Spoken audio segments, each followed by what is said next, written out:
নমস্কার বন্ধুরা, অ্যাকোয়াস ক্রিয়েশনের পক্ষ থেকে আজ আমি আবার চলে এসেছি 10 ইঞ্চি ট্যাঙ্কের জন্য একটা ছোট্ট বনসাই নিয়ে।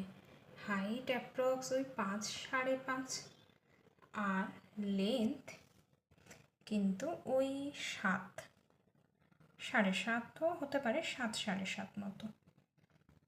যাদের বাড়িতে একদম ছোট ট্যাঙ্ক আছে বা যারা একদম ছোট ট্যাঙ্ক করবে ভাবছো, তারা কিন্তু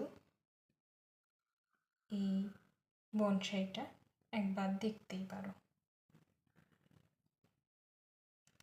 নিউ ব্যারাকপুর এলে তো বনসাই দেখতে পাবেই আমাদের দোকানে। এছাড়াও আমাদের আরেকটা যে দোকান আছে যেটা রবিবার করে বসে, গ্যালিপ স্ট্রিট হাট ওপেন এয়ার মার্কেটে, সেখানেও কিন্তু প্রত্যেক রোববার প্রচুর বনসাইয়ের সম্মান নিয়ে বসা হয়। তো সেখানে গিয়েও তোমরা কিন্তু দেখতে পারো, নিজের পছন্দ মতো কিনতেও পারো। তাহলে বন্ধুরা জানিও কিন্তু বনসাইটা কেমন হচ্ছে। আমাদের নম্বর 8961256864। ধন্যবাদ।